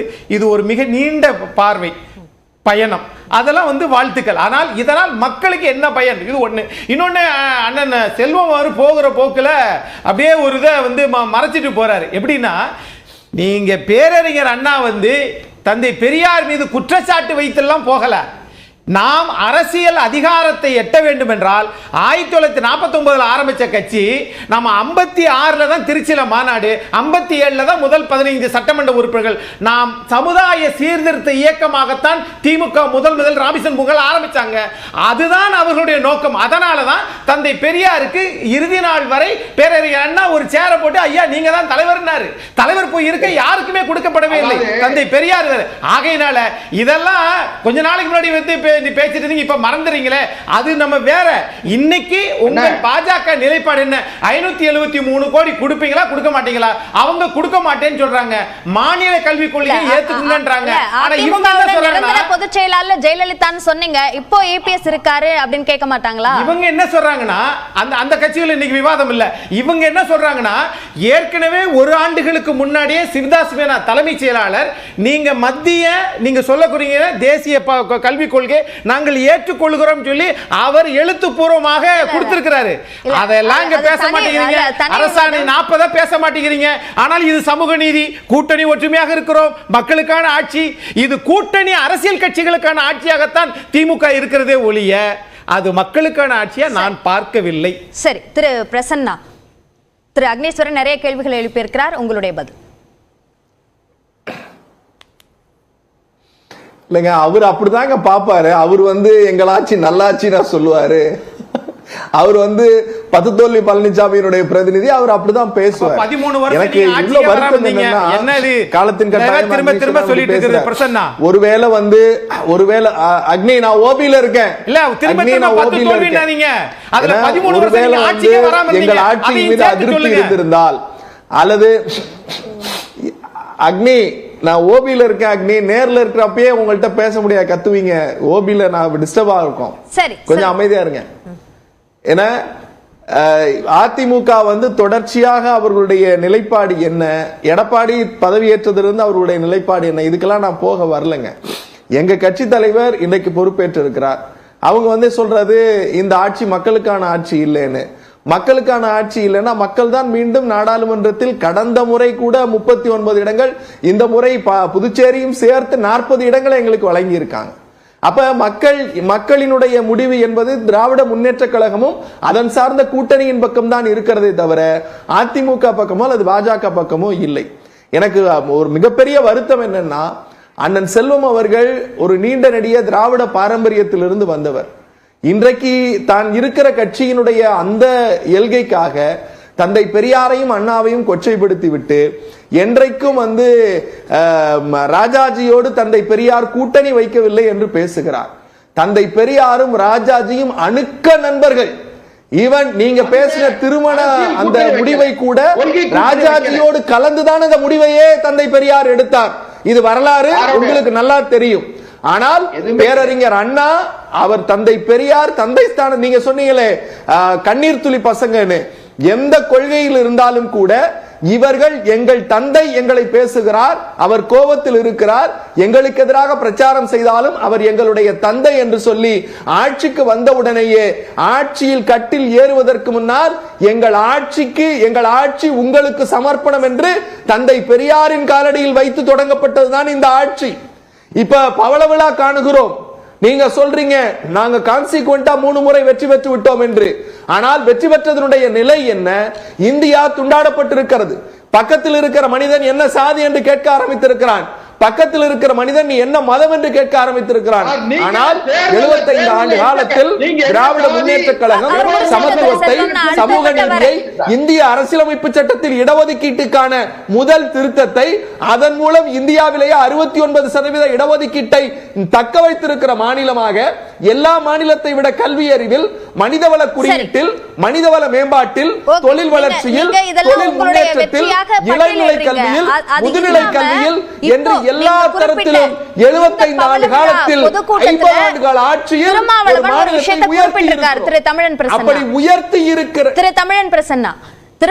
ஒரு விஷயத்தை குறிப்பிடுறார். திமுக மாதிரி 3வது குழலாக விசிக செயல்படும் என்று. இப்படியான ஒரு உறுதியை அவர் கொடுப்பதற்கும் விசிக சமீபத்தில் நிகழ்ந்த, விசிகவை சுற்றி நிகழ்ந்த அந்த சம்பவங்களுக்கும் தொடர்பு இருக்கா? ஏங்க, நான் இந்த கேள்விக்கு தான் முதல்ல பதில் சொன்னேன். அந்த கேள்வியை தான் ஆதவர்ஜுனா மீதும் விடுதலை சிறுத்தைகள் மீதும் கரிசனம் கொண்ட பாஜகவின் ஆதரவாளரும் அதிமுகவின் அக்னீஸ்வரனும் பேசினாங்க. ஆதவர்ஜுனா பேசினது ஒரு இம்மெச்சூர்ட் ஸ்பீச்சுங்கிறத உங்க நியூஸ் 18ல தான் அண்ணன் திருமாவர்கள் தெளிவா சொன்னார். நான் மேடையில கோயம்புத்தூர்ல போய் மேடையில ரொம்ப தெளிவா பக்குவமா பேசினார். ஆதவர்ஜுனா என்ன நோக்கத்தில் பேசினார், பொதுச் செயலாளர்கள் என்ன நோக்கத்தில் பேசினார்கள், ஆனால் இறுதி முடிவெடுக்க வேண்டியவன் நான். அந்த இறுதி முடிவு என்பது திமுகவோடு தான் எங்கள் தலைமை, அந்த தலைமையில் ஏற்றுக்கொண்டு கூட்டணியில் பயணிக்கிறோம் என்று அவர் சொல்லி முடிச்சிட்டார். இது எதேச்சியாக நடந்த ஒரு விவாதம். அந்த விவாதம் கூட ஆரோக்கியமான விவாதமாக நான் பார்க்கிறேன். இதே அதிமுகவில் மரியாதைக்குரிய நம்முடைய மறைந்த விஜயகாந்த் அவர்கள் கூட்டணி பேச்சுவார்த்தை நடத்தி கொண்டிருக்கிற போதே போய்விட்டு காலையில் வாருங்கள் என்று சொல்லி இரவே வேட்பாளர் பட்டியலை அறிவித்த எல்லா தனங்களையும் அதிமுக செய்தது. அப்படி கூட்டணி கட்சிகளை நாங்கள் நடத்தவில்லை. இன்னொரு கட்சி பாஜக என்கிட்ட நீ வரலன்னா உங்ககிட்ட ஈடி அனுப்புவேன்னு கூட்டணிக்கு ஆள் பிடிச்சது. நாங்க அப்படி செய்யல. எல்லோருக்கும் சுதந்திர உணர்வு இருக்கு. அவர்கள் கேட்கிற கோரிக்கைகள் நிறைவேற்றப்படுகிறது. ஏன் எல்லா தலைவர்கள் நான் இன்னும் ஒரு விஷயத்தை மேரா போய் சொல்றேன். அதீதமா கூட நீங்க நினைக்கலாம். திமுக, எங்களை போன்ற திமுகவினர் வைக்கிற கோரிக்கைகளை கூட எங்கள் தலைவர் பார்த்து பக்குவமாக பரிசீலனை செய்யலாம் என்று சொல்லுகிறார். ஆனால் நம்முடைய கூட்டணியில் இருக்கிற தலைவர்கள் கோரிக்கை வைத்தால் அந்த கோரிக்கை மாலையே நிறைவேற்றப்படுகிறது. அது அவர்களுக்கு கொடுக்கிற மரியாதை, அவர்களுக்கு கொடுக்கிற உரிமை. அவர்கள் குற்றச்சாட்டை சுட்டினால் அதை ஏற்றுக்கொண்டு நடவடிக்கை எடுக்கிற ஒரு தலைவராகத்தான் முத்துவேல் கருணாநிதி ஸ்டாலின் இருக்கிறார். ஆக ஒரு பக்குவப்பட்ட நம்முடைய தலைவர் கலைஞர் அவர்கள் வழியில் ஒரு கூட்டணியை வடிவமைத்து போகிறார். நீங்க இவங்க என்ன வேணாலும் பேசட்டுங்க, அக்னீஸ்வரனுக்கு என்ன வேணாலும் பேசட்டும், அல்லது அண்ணன் செல்வம் பேசட்டும், எங்களுக்கு அது குறித்து பிரச்சனை இல்லை. ஏன்னா எங்க வீடு எப்படி இருக்கணுங்கிறத நாங்க தான் முடிவு செய்யணும். நாங்க எங்க உட்கார்ந்து சாப்பிடணுங்கிறத நாங்க தான் முடிவு செய்யணும். அதுல பக்கத்து வீட்டுக்காரன் எதிர் வீட்டுக்காரன் ஏன்டா இவங்க இவ்வளவு சந்தோஷமா இருக்காங்கன்னா, ஒண்ணு அவங்க சூனியம் வைக்கிறதுக்கு தயாரா இருப்பாங்க, இல்லைன்னா மந்திரம் போடுறதுக்கு தயாரா இருப்பாங்க. சூனியத்தின் மீதோ மந்திரத்தின் மீதோ எங்களுக்கு நம்பிக்கை இல்லை. எங்கள் வீடு மகிழ்ச்சியாக இருக்கிறது. திரு செல்வம், திமுக அப்படி இல்ல, ஆனா பாஜகவும் அதிமுகவும் தான் அப்படி இருக்கு, கூட்டணி கட்சிகளை கையாள்வது தொடர்பான ஒரு கருத்தை சொல்றார். உங்க பதில்? பாரதிய ஜனதா கட்சியை பொறுத்தவரையிலுங்கம்மா 1984 2 நாடாளுமன்ற உறுப்பினர்கள் அடல் பிகாரி வாஜ்பாயும் லால் கிருஷ்ணன் அத்வானி அவர்களும் 2 நாடாளுமன்ற உறுப்பினர்கள். ஆனா அந்த இயக்கம் படிப்படியாக அதிகாரத்தை நோக்கி படிப்படியாக மக்கள் நம்பிக்கை பெற்று அந்த இயக்கம் 98, 99 இருந்து 2004 வரை அடல் பிகாரி வாஜ்பாய் அவர்கள் இருந்தார்கள். அதற்கு பிறகும் கூட 3 முறை குஜராத் முதலமைச்சராக இருந்து அதற்கு பிறகு 3 முறை இந்திய நாடாளுமன்றத்தினுடைய ஆளுங்கட்சி தலைமை அமைச்சராக அடல் பிகாரி மரியாதைக்குரிய நரேந்திர மோடி அவர்கள் இருக்கிறார்கள் என்று சொன்னால் மக்கள் நம்பிக்கை பெற்று இருக்கிறோம். இன்னும் கூட சொன்னா இவங்க சொல்லக்கூடிய திராவிட மாடல், திராவிட பூமி எல்லாம் சொல்லக்கூடிய தமிழ்நாட்டில் பாரதிய ஜனதா கட்சியினுடைய கூட்டணி 82 லட்சம் வாக்குகளை பெற்றிருக்கிறது, 18% வாக்குகளை பெற்றிருக்கிறது. நாங்கள் 2026 ஆட்சி அதிகாரத்தை நோக்கி நகர்ந்து கொண்டிருக்கிறோம். எங்களுக்கு எந்த பிரச்சனையும் கிடையாது. நாங்க திமுகவுக்கு கதவை திறக்க வேண்டியது இல்லை, கதவை மூட வேண்டியது இல்லை, எங்களுக்கு அவசியம் இல்லை. பாரதிய ஜனதா இப்ப இவங்களுக்கு திமுகவுக்குள்ள நெருக்கடி என்னன்னு கேட்டீங்கன்னா, திமுகவுக்குள்ள நெருக்கடி சரி, அவங்களுடைய கூட்டணி கட்சி 2026 அவங்களுக்கு தேவையான எண்ணிக்கையில் உள்ள இடங்கள் கிடைக்குமா? ஒண்ணு. இரண்டாவது, எப்படியாவது அதிகாரத்தில் பங்கெடுக்க வேண்டும் என்கிற ஆசை காங்கிரஸ் கட்சிக்கு இருக்கு, திருமாவளவனுக்கு இருக்கு. திருமாவளவன் அவர்கள் அதிகாரத்தில் பங்கு கேட்பதில் என்ன தவறு இருக்கிறது? ஒரு ஒடுக்கப்பட்ட சமூகத்தை சார்ந்த ஒருவருக்கு துணை முதலமைச்சர் பதவி கொடுத்தால் என்ன தப்புன்னு சொல்லி திருமாவளவன் அவர்களும் ஆதவர்ஜனுடைய கருத்தை வழிமொழிந்திருக்கிறார். அதை நிராகரிக்கல. ஒண்ணு. ரெண்டாவது, இப்ப திமுகவுக்குள்ள நெருக்கடி என்னன்னு கேட்டீங்கன்னா, நான் தயவு செய்து ஒண்ணு கேளுங்களேன். திரு உதயநிதி ஸ்டாலின் அவர்களை துணை முதலமைச்சராக இன்னும் 2 நாட்களில் அறிவிக்க வேண்டிய கட்டாயம், நெருக்கடி அல்லது தேவை அவர்களுக்கு இருக்கிறது, திமுகவுக்கு இருக்கிறது. அதை பிரச்சனை இல்லாம முடிக்கணும். கூட்டணி கட்சிகள் எல்லோரும் சேர்ந்து முன்மொழிந்து வழிமொழிந்து எல்லோருடைய ஒப்புதலோடு இது நடந்ததாக காட்டப்பட வேண்டும் என்கிற அவசியம் இருக்கிற காரணத்தால் திமுக பல்வேறு வகையான விஷயத்திற்கு பதிலளிக்க விரும்புகிறார். கேட்கலாம். இது என்னது? இது முழு பெரும்பான்மையோடு நடந்து கொண்டிருக்கும் ஒரு ஆட்சி. இதுல யாருக்கு துணை முதல்வர் கொடுத்தாலும் அதுல no role to play. Alliance பார்ட்னர்ஸுக்கு எந்த ரோலுமே கிடையாது. இவருடைய ஏதாவது ஒரு லாஜிக் ஒத்து வருதா? எதனா ஒண்ணு திருமாவளவன் சொன்னாராம், ஒரு தலித்து துணை முதல்வராக இருந்தா என்ன? ஒரு சின்ன குறுக்கீடு தான், ஒரு சின்ன குறுக்கீடு இல்ல. அதாவது திரு உதயநிதி ஸ்டாலின் அவர்கள் இன்னொன்று ஜனநாயகத்துல மக்கள் தான் குறைவா இருக்கு திரு செல்வம். இல்ல, ஜனநாயகத்தில் மக்கள் எஜமானர்கள். நாளைக்கு மக்களை சந்திக்க வேண்டும். இதுக்கு முன்னாடி கட்சி மதிமுக அதுல இப்ப அண்ணே இல்ல இன்னைக்கு இருக்கிற தலைவர் யாரு? சரி புகார், நீங்க சொல்ல வந்ததை முடிச்சிருங்க. அதாவது ஒரு விஷயம், அவருடைய கருத்தை உங்களுடைய பூர்வீகத்தை தோண்டிட்டா அப்புறம் ரொம்ப கஷ்டமா இருக்கும். நம்ம அண்ணன் தம்பிக்குள்ள அந்த வாதம் வேண்டாம். ஏன்னு கேட்ட தனிப்பட்ட விமர்சனங்களுக்குள்ள போகும்போது பிறந்ததுல இருந்து திமுக தான் இல்ல, எங்க வேணாலும் தோண்டுங்க, பிறந்ததுல இருந்து திமுக தான். அண்ணன் சீமானை தனிப்பட்ட நான் அப்ப அதுக்குள்ள வரல. நான் இன்னொரு கேளுங்கம்மா, பாரதிய ஜனதா கட்சி சீமான் 2010 கட்சி ஆரம்பிச்சாருன்னா, சீமான் 2010 கட்சி ஆரம்பிச்சாரு. அதாவது பாரதிய ஜனதா கட்சியை பொறுத்தவரையில் எங்களுக்கு யார் எந்த இடத்துல இருக்காங்கிற அவசியம் எங்களுக்கு இல்ல. 2026 சட்டமன்ற பொது தேர்தலை சந்திப்பதற்கு பாரதிய ஜனதா கட்சி ஒரு வலுவான அணியை அமைத்து ஆட்சி அதிகாரத்தை கைப்பற்றுகிற இடத்திற்கு அல்லது தீர்மானிக்கிற இடத்திற்கு பாரதிய ஜனதா கட்சி வரும். சரி, அதுதான் எங்களுடைய கருத்து. ஓகே திரு புகாரி, அந்த ஒரு நம்பிக்கை நம்ம எப்படி எடுத்துக்கலாம்? வாழ்த்துக்கள். இல்ல அந்த நம்பிக்கை நம்ம எப்படி எடுத்துக்கலாம்னா, தென் தமிழ்நாட்டில் ஒரு எம்பி கூட இருக்க மாட்டான் அப்படின்னு இன்னும் போட்டு பேசினார்ல திரு அண்ணாமலை, அந்த மாதிரி ஒரு நம்பிக்கையை அதை எடுத்துக்கலாம். திருமாவளவன் அண்ணன் எந்த இடத்துலையுமே இவர் சொன்ன மாதிரி ஒரு துணை முதல்வர் அப்படி இருந்தா என்ன அப்படின்னு என்டாஸ் பண்ணி பேசினதாக ஒரு தடவையும் நம்மால் பெற முடியவில்லை. அதை கட்சி மறுக்கவே இல்லைன்றாரு. அண்ணன் திருமாவளவனே இதை தெளிவாக மறுத்துட்டாரு, அது அவருடைய சொந்த கருத்து அப்படின்னு சொல்லி. அப்புறம் இங்கே பேசப்பட்ட போது சொன்னாங்க, சென்சஸ் எடுக்கிறது சம்பந்தமாக சாதிவாரி கணக்கெடுப்பு சம்பந்தமாக சட்டமன்றத்திலேயே தெளிவாக அறிவித்தார் முதல்வர் அவர்கள். அதை எடுக்கக்கூடிய இடத்தில் இருப்பது ஒன்றிய அரசு தான். நாம் எடுப்பதனால் பொருளாதார செலவும் நேர விரைவும் வீணாக ஆகும். அதை நம்மளை அவங்க அக்னாலேஜ் பண்ண மாட்டாங்க அப்படிங்கிற விஷயத்தையும் சொன்னார். மாநில அரசு எடுக்க வேண்டும் என்ற வலியுறுத்தலை இந்த பவள விழா பொதுக்கூட்டத்திலேயே வேல்முருகன் முன்வைத்திருக்கிறார். அதுதான் கோரிக்கைகள் வைக்கப்பட்டாலும் அதை தீர்மானித்து ஏற்கனவே சட்டமன்றத்தில் சொல்றார். அது அவருடைய ஒரு தனியாக ஒரு கட்சி நடத்துறாரு. அது அவருடைய கட்சியினுடைய கருத்தாக அவர் சொல்றார். இங்கதான் நீங்க ஒரு முக்கியமான விஷயத்தை கவனிக்கணும். கருத்து முரண் கொண்ட கட்சிகள் கூட்டணியில் இருக்கிறதா என்றால் இருக்கிறது. அது எப்படி அப்படின்னு சொன்னா அவரவருக்குள் உள்ள சிறு சிறு கருத்து முரண்களை வைத்துக்கொண்டு ஒரு நல்ல ஜனநாயக அமைப்புன்றது அதுதான். அந்த கூட்டணி அமைக்க முடியும். ஆனால் இப்ப அவர் அண்ணன் சொன்னதுக்காக ஒரு விஷயத்தை சொல்றேன். இப்படி ஒரு கூட்டணி இருந்துட்டு போயிடலாம். இடபிள்யூஎஸ்ல இருவேறு கருத்து கொண்டவர்கள் இந்த கூட்டணியில் இருக்கிறாங்க. ஈழத்தமிழர்கள்ல இருவேறு கூட்டணி கொண்டவங்க அப்படி இருந்துட்டு போகலாம். ஆனால் மரியாதைக்குரிய முன்னாள் முதல்வர் ஜெயலலிதா அவர்கள் முன்னொரு காலத்தில் ஒரு தவறு செய்தேன், அந்த தவறை இனி ஒருபோதும் செய்ய மாட்டேன், நான் செய்த தவறை ஒத்துக்கொள்ளும் திராணி எனக்கு இருக்கிறது, அது பாரதிய ஜனதா கட்சியோடு நான் வைத்த கூட்டணி, இனிமேல் ஒரு காலமும் அதிமுக கூட்டணி வைக்காதுன்னு சொன்னாரு. எப்படி நீங்க போய் கூட்டணி வச்சீங்க? இந்த முரணை பற்றி தானே பேசணும்.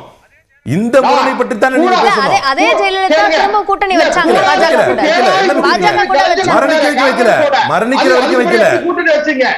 கூடா நட்பு கேடாய் அவர் இறக்குற வரைக்கும் கூட்டணி வைக்கலங்க. அவர் இறக்குற வரைக்கும் யாராவது தயவு செஞ்சு தரவோட ஜெயலலிதா மீண்டும் கூட்டணி வைத்தார்கள். வைக்கவே இல்லை. என்ன நீங்க பேசுறீங்க?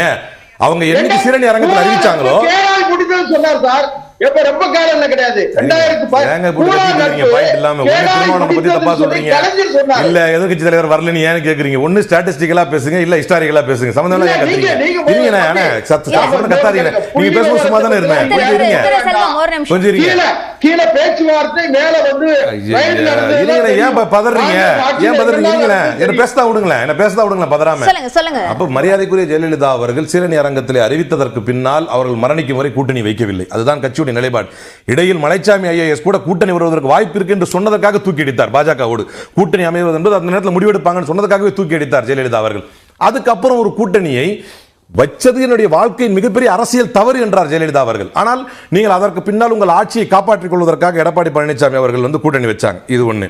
அப்ப அவர் சொன்னாரு பெரியாரு அண்ணா ராஜாஜியோட கூட்டணி வைத்தார். ராஜாஜியோடு 1967 வைக்கும் பொழுதெல்லாம் 1992 பாபர் மசூதி இடிக்கப்படல, 2002 குஜராத் கலவரம் நடக்கல, லேட்டரல் என்ட்ரி போட்டு சமூக நீதிக்கு எதிராக நீங்க போகல. இன்னைக்கு பாருங்க, ஒரு பினான்ஸ் மினிஸ்டரை எக்ஸ்டார்ஷன் சார்ஜஸ்ல எஃப்ஐஆர் பதிவு பண்ண சொல்லி கர்நாடகா நீதிமன்றத்தில் தீர்ப்பு வருகிறது. ஒரு பினான்ஸ் மினிஸ்டர் எதுக்கு எலக்டோரல் பாண்ட்ஸை பயன்படுத்தி நீங்க எக்ஸ்டார்ஷன் பண்ணியிருக்கீங்க அப்படின்னு வருது. இப்படிப்பட்ட ஜனநாயக படுகொலையும் சிறுபான்மையினருக்கு எதிரான செயல்களையும் சமூக நீதிக்கு எதிரான செயல்பாடுகளையும் உச்சத்தை அடைஞ்சிருக்கிறது இன்னைக்கு தான். இன்னைக்கு எதிர்க்கிற கூட்டணியை பத்தி பேசுங்கன்னா அன்னைக்கு ராஜாஜி அண்ணாவோட கூட்டணி வைத்தார் என்று பேசிக் கொண்டிருக்கிறார். இன்னைக்கு ஏங்க நசநசன்னு கத்திட்டு சும்மா எதையாவது ஒரு பாயிண்ட் பேச விடுறீங்களா? அப்ப என்னைக்கு இல்ல நான் அவர் பேசும்போது சும்மா தானே இருக்கிறேன். அங்க இருந்து அவர் கத்திட்டே இருக்கிறார். இப்ப உங்களால் இன்றைய தேதிக்கு எதையாவது பேச முடிகிறதா? நீங்கள் ஜனநாயகத்துக்கு எதிராக இருக்கிறீர்கள். நீங்கள் ஜனநாயகத்துக்கு எதிராக இருக்கிறீர்கள். நீங்கள் செய்வது ஒவ்வொரு முறையும் நீங்கள் ஒரு நபரை கைது செய்து சிறையில் அடைத்து not even remotest possibility of trial அப்படிங்கிற வார்த்தையை தொடர்ந்து எல்லோருடைய பிணையிலும் உச்சநீதிமன்றம் இன்றைக்கு சொல்லிக் கொண்டிருக்கிறது. நீங்க 45 செக்ஷன் 45 ஸ்ட்ரிஞ்சன்ட்டா இருக்கிறதுக்காகவே உங்களுடைய அரசியல் எதிரிகளை நீங்கள் பழிவாங்க முடியாது என்று உச்சநீதிமன்றம் சொல்லிக் கொண்டிருக்கிறது. இது கான்ஸ்டிடியூஷனல் ரைட்டை மீறும் செயல் என்று உச்சநீதிமன்றம் தொடர்ந்து உங்களை கண்டித்துக் கொண்டிருக்கிறது. எலக்டோரல் பாண்ட்ஸ் உங்களை கண்டித்துக் கொண்டிருக்கிறது. இன்றைக்கு நீங்கள் எவ்வளவு டிராக்கோனியனா மாறி இருக்கீங்களோ, இன்றைக்கு நீங்கள் எவ்வளவு டிராக்கோனியனா மாறி இருக்கீங்களோ அவ்வளவு டிராக்கோனியனா 1967 நீங்க இல்ல. இன்னைக்கு நிலவரத்தை பற்றி பேசுங்கள். இன்றைய தேதியில் உங்களுடைய கட்சி நிலைப்பாட்டை பற்றி பேசுங்கள். இன்றைய தேதியில் நீங்கள் செபிக்கு நியமித்த தலைவரை பற்றி பேசுங்கள். இன்றைய தேதியில் அதானிக்காக நீங்கள் தாரை வார்த்த அத்தனை போர்ட்டுகளை பற்றி பேசுங்கள். இன்றைய தேதியில் உங்களுடைய தேசத்துக்கு எதிரான செயல்பாடுகளை பற்றி பேசுங்கள்.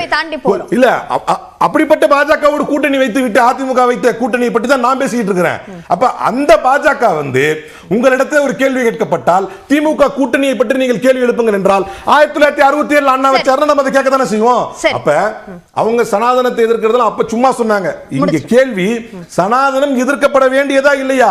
பிசிகாவே அதை எதிர்க்கிறார். அவர் சொன்ன மாதிரி பிசிகாவே அந்த கருத்தை எதிர்க்கும் பொழுது திருமாவளவனே அந்த மாதிரி அவருடைய கருத்தை நான் ஏற்றுக்கொள்ள முடியாது, இது கட்சியுடைய கருத்திலே தனிப்பட்ட கருத்துன்னு சொல்லிட்டு போயிட்டார். இன்றைக்கு தமிழ்நாட்டில் போற்றத்தக்க ஒரு ஆட்சி நடந்து கொண்டிருக்கிறது. கூட்டணி அனைத்தும் தெளிவாக இருக்கிறது. ஒன்றை சொல்லிக் கொள்கிறேன், துணை முதல்வராக உதயநிதி ஸ்டாலின் அவர்களை அறிவிப்பதற்கு திமுகவுக்கு எந்த விதத்தில் நெருக்கடி இருக்கிறது? அதுக்கு போய் இந்த மாநாடு அவர் சொல்றாரு. ஏதாவது ஒரு புள்ளியில் ஒரு நேர்மையான கருத்தை அவர்களால் சொல்ல முடியுமா? சரி, அது மாநாடு அதுக்கு கிடையாது சார். இந்த கூட்டணி கட்சிகளை ஒன்றிணைத்து கூட்டணி கட்சிகளுடைய ஒப்புதலோடு நடக்கணுங்கிறதா, வேற எதுவும் கிடையாது. திரு அரவிந்த், நிறைய முரண்கள் இருந்தாலும் அந்த சனாதன எதிர்ப்பு என்ற அந்த புள்ளியில தான் இந்த கூட்டணி ஒன்றிணைந்து நிக்குதா? அப்படிதான் நான் பார்க்குறேன். என்னன்னா, ஒரே கொள்கை, ஒரே அனைத்திலும் ஒரே கருத்து இருந்தால் எல்லாம் ஒரே கட்சியாக இருந்துருவாங்க. கட்சி வெவ்வேறு கட்சினா ஒவ்வொரு கட்சிக்கும் ஒரு சில கருத்து வேறுபாடுகளுக்கும். ஆனால் அதையெல்லாம் தாண்டி ஒரு கூட்டணியாக இன்றும் 3 தேர்தல்களை தாண்டி இந்த கூட்டணி இன்றும் ஒற்றுமையாக இருப்பதற்கான காரணம் ஒன்று பாஜகவுக்கு எதிரான இவர்கள் அனைவருடைய நிலைப்பாடு. இன்றைய தேதியில் பாஜகவுடைய பல்வேறு கொள்கைகளுக்கு எதிராக இங்குள்ள அனைத்து கட்சிகளும் ஒருமித்த கருத்துடன் ஒன்றாக இருக்கிறார்கள். பாஜகவுக்கு எதிராக தங்களோட நிலைப்பாட்டை நிலைநிறுத்துவதற்காக திமுக போன்ற ஒரு பலமான கட்சியுடன் நாங்கள் கூட்டணி அமைத்திருக்கிறோம் என்பதுதான் இவர்களோட நிலைப்பாடு. இன்றைய தினம் நான் முன்பே சொன்னது போல திமுக பலமான கட்சி. ஏன்னா எந்த கட்சியோட சேர்ந்தா ஜெயிக்க முடியுங்கிற அரசியல் ஒரு செல்ஃப் இன்ட்ரெஸ்டும் ஒரு சில பார்ட்டிஸ்க்கு இருக்கும். அதை பொறுத்தபடி திமுகங்கிறது ஜெயிக்கக்கூடிய ஒரு கட்சி இருக்கு. எனவே அந்த கட்சியுடன் கூட்டணி அமைக்கலாம். கொள்கையும் தங்களுக்கு சாதகமாக இருக்கிறது என்பதற்காக இந்த கூட்டணி இருக்கிறது. இவரு நண்பர் ஒருத்தர் சொன்னார், இந்த மாதிரி ராகுல் காந்தி ஏன் கூப்பிடல இது நாணய விழாவுக்கு. ராகுல் காந்தி கூப்பிடுறதுக்கான காரணம் அங்க கிடையாது. என்னன்னா எதிர்க்கட்சி தலைவராக இருந்தாலும் ஆர்டர் ஆஃப் பிரசிடென்சில எதிர்க்கட்சி தலைவருக்குன்னு ஒரு அங்கீகாரம் இருக்கு. அதே மேல பார்லிமெண்ட்ல புரோட்டோகால்ல ஒன்று இருக்கு. ஆனா மத்திய அரசு மாநில அரசோட அனைத்து நிகழ்ச்சியிலையும் எதிர்க்கட்சி தலைவரை கூப்பிடணுங்கிறது அவசியம் கிடையாது. இன்ஃபேக்ட் மத்தியில நிகழ்ச்சி நடந்தா கூட, மத்திய அரசோட நிகழ்ச்சி நடந்தா கூட எதிர்க்கட்சி தலைவரை கூப்பிட மாட்டாங்க. ஆனால் இந்த நிகழ்ச்சியில் ராகுல் காந்தியை கூப்பிடுவதற்கான அழைப்பதற்கான எந்த இதுவும் கிடையாது. அதனால கூப்பிடலன்னு விட்டுறலாம். அதனால இது ஒரு பெரியது கிடையாது, அரசு நிகழ்ச்சி தான், அது விட்டுலாம். மூன்றாவது, நீங்கள் கேட்ட ஒரு கேள்வி, இந்த கூட்டணி 2026க்கான ஒரு அச்சாரமா? இன்றைய ஒரு ஈவென்ட் வந்து 2026 சட்டமன்ற தேர்தலுக்கான ஒரு அச்சாரமா, பொதுக்கூட்டம் அப்படிங்கிறதா? அதுதான் எனக்கு தெளிவா தெரியுது. ஏன்னா திமுக பொறுத்த வரைக்கும் இது முன்ன 2018 இதே மாதிரி ஒரு கூட்டத்தை நடத்தி இருக்கிறார்கள். ஒவ்வொரு தேர்தலுக்கு முன்பாகும், ஒரு தேர்தல் முடிந்தவுடன் இதே போல திமுகவோட எல்லா பிக் ஈவெண்ட்டுமே, கலைஞரோட ஈவெண்ட்ல இருந்து எல்லா ஈவெண்ட்டுமே பாத்தீங்கன்னா பிரம்மாண்டமா நடத்துவது திமுகவோட நிலைப்பாடு. திமுக தான் அப்படிதான் தொடர்ந்து அந்த ஈவெண்ட் எல்லாம் நடத்திட்டு வந்திருக்காங்க. அதோட ஒரு நீட்சியாகத்தான் நான் இதையும் பார்க்கிறேன், அதோட தொடர்ச்சியாகத்தான் நான் இதையும் பார்க்கிறேன். அதனால இது பெரிய ஒரு திமுகவுக்கு நெருக்கடிங்கிற மாதிரி எனக்கு தெரியல. இன்றைய தேதியில் இல்லை. ஆனால் திமுக இந்த பொதுக்கூட்டத்தின் மூலமாக திமுக கொடுக்கக்கூடிய மெசேஜ் என்னன்னா, நாங்கள் ஒற்றுமையாக இருக்கிறோம், பலமாக இருக்கிறோம், வெற்றி கூட்டணி எங்கள் கூட்டணி என்பதை நிலைநிறுத்துவதற்கான ஒரு பொதுக்கூட்டமாகத்தான் பார்க்க முடியும். இல்ல, இதுதான் இப்போ இந்த கூட்டணி கட்சிகள் கிட்ட முரண்கள் இருக்கு அப்படின்ற ஒரு விஷயத்த சொல்றீங்கல்ல, இத 2026 தேர்தலின் போது 14 மாதங்கள் இருக்கு அப்படின்னு நம்ம சொல்றோம். இப்போ இந்த முரண்கள் இருக்கு, ஆனா நாங்க ஒற்றுமையா இருக்கோம் அப்படின்னு சொல்லலாம். ஆனா அப்போ அது நிபந்தனையா மாறுறதுக்கு வாய்ப்பு இருக்கா? அப்படின்னா 2018 நினைக்கிறேன், 2018ல 10% இடபிள்யூஎஸ் கோட்டால சிபிஎம் நிலைப்பாடு என்ன தெரியுமாங்க? சிபிஎம் நிலைப்பாடு அதுக்கு ஆதரவளித்து வாக்களித்தது, காங்கிரஸ் நிலைப்பாடு அதுக்கு ஆதரவளித்து வாக்களித்தது. ஆனால் திமுக அதுக்கு எதிர்ப்பார். அல்ல ஒரு ராஜ்யசபால ஒரு ஐகானிக் ஒரு மூமெண்ட் இருக்கும். அப்ப இருந்த சிபிஎம்மோட ராஜ்யசபா எம்பி ரங்கராஜன் நாகராஜன் நினைக்கிறேன், சாரி நான் பேரை மறந்துட்டேன், அவர் அது பேசிட்டு கனிமொழி அங்க போய் அப்போஸ் பண்ணுவாங்க. ஸோ அதனை தொடர்ந்து இந்த கூட்டணி 2019 இந்த கூட்டணி நடைபெற்றது. எனவே கருத்து வேறுபாடுகள் இருக்கும், அதுதான் கூட்டணி. ஏன்னா ஒரே கருத்தா இருந்தா எல்லாம் ஒரே கட்சியா போயிடலாமே. அதனால கருத்து வேறுபாடுகள் அந்த முரணை மட்டும் குறிப்பிடல. இப்போ ஆட்சியில் பங்கு என்ற இந்த விஷயமே கூட ஒரு ப்ரீமெச்சூராக வெளிப்படுத்தப்பட்ட ஒரு கருத்து அப்படின்னு சொல்றாரு. அப்போ ப்ரீமெச்சூர்னா அந்த காலம் வரும்போது இந்த கோரிக்கை எழுப்பலாம் என்ற நிலைப்பாட்டை வெளிப்படுத்துறாரா திரும்ப? அது ஏன்னா திமுக தலைவரும் நேற்றைய தினம் டெல்லியில பேசும்போது சொல்லியிருப்பாருன்னு நினைக்கிறேன், சொன்னாருன்னு நான் கேள்விப்பட்டேன். இந்த மாதிரி இந்த விசிகாவோட இந்த நிலைப்பாடு வந்து புதுமையான ஒரு நிலைப்பாடு கிடையாது, புதிய நிலைப்பாடு கிடையாது. முன்னாடியிலிருந்து விசிகா அதே நிலைப்பாட்டில் தான் இருக்காங்க அப்படிங்கிறத தெளிவுபடுத்தியிருக்காரு. எனவே எண்ணிக்கை எங்க இருக்கு, திமுக எண்ணிக்கை கம்மியாக இருந்தால் கூட்டணி கட்சிகளோட ஆதரவுடன் மட்டுமே ஆட்சி அமைக்க வேண்டிய நிலை ஏற்பட்டால் இது போன்ற ஒரு கோரிக்கைகள் ஒரு நிர்பந்தமாகவோ நெருக்கடியாகவோ திமுக வரும். ஆனால் தற்போதைய தேதியில் அதற்கான எந்த காரணமும் இல்லை. திமுக இன்னமும் பலமான கட்சி, ஒரு தனி பெரும் மெஜாரிட்டியுடன் ஆட்சியில் இருக்கிறார்கள். எனவே இது ஒரு ப்ரீமெச்சூரான ஸ்டேட்மெண்ட்னு திருமாவளவன் சொன்னதுக்கான காரணம் அதுதான். என்னைக்கு திமுகக்கு தனித்து மெஜாரிட்டி கிடைக்கலையோ அன்றைய தினம் கூட்டணி, அதாவது ஆட்சியில் சம அங்கீகாரம் வேண்டும் என கூட்டணி கட்சிகள் கேட்கலாம். ஆனால் தற்போது ப்ரீமெச்சூர்னு திருமாவளவனே சொல்லியது இதனை முன்வைத்துதான் என்பதுதான் என்னுடைய கருத்து. திரு பிரசன்னா, குறுக்கிட விரும்புனீங்க? இல்ல, இப்ப நீங்க திரும்ப அரவிந்த் சார்ட்ட ஒரு கேள்வி கேட்டுட்டே இருக்கீங்க, அதுக்கு அவரும் ரொம்ப தெளிவா பதில் சொல்றாரு. இந்த ப்ரீமெச்சூருங்கிற வார்த்தைக்கு வந்து இப்ப ப்ரீமெச்சூருங்கிறது அந்த தம்பி பேசிய ஒரு தம்பி வந்து ப்ரீமெச்சூர்டா பேசிட்டாப்ல, அவருக்கு முதிர்ச்சியின்மையில் பேசிய வார்த்தை அப்படின்னு அவர் ஒரு தனிநபரை தான் பேசினாரே தவிர இது இப்ப ப்ரீ மெச்சூர் அப்புறம் மெச்சூர்ட் ஆகுமா அப்படிங்கிற அந்த அர்த்தத்தில் அவர் பேசல. ரெண்டாவது, நான் இன்னைக்கு பேசுகிற போது பொதுக்கூட்டத்துல ரொம்ப தெளிவா சொல்றார், எங்கள் கூட்டணி கொள்கை கூட்டணி, இந்த கொள்கை கூட்டணியை நீங்க எத்தனை சலசலப்புகளை ஏற்படுத்தினாலும் அது உடைவதற்கான வாய்ப்பு இல்லை அப்படின்னு சொல்றார். முதல்ல இங்க நாம பார்க்க வேண்டியது இந்த பொதுக்கூட்டத்தினுடைய நோக்கம் என்பது ஒரு பேர் இயக்கத்தை 75 ஆண்டு காலம் வழிநடத்தி அந்த 75 ஆண்டு காலத்தில் தன் ஆள இருக்கிற ஆண்டு முடித்த காலங்களினுடைய வரலாற்று பின்புலங்களில் எந்த நோக்கத்தினுடைய மைய நோக்கமாக செயல்பட்டதோ அந்த சமூக நீதியின் அடிப்படையில் செயல்படுகிற அனைத்து இயக்கங்களும் ஒன்று சேர்ந்து ஒரு விழாவை கொண்டாடுகிறது. அப்படி கொண்டாடப்படுகிற மகிழ்ச்சியான தருணம் தான் இந்த விழாவை தவிர வயிற்றெரிச்சலை கொட்டுவதற்கான விழா இல்லை அப்படிங்கறத நான் அடிக்கோடுறேன். சரி, அமர்வில் பங்கேற்று உங்களுடைய கருத்துக்களை பகிர்ந்து கொண்ட அனைத்து விருந்தினர்களுக்கும் நன்றி, நேயர்களுக்கும் நன்றி.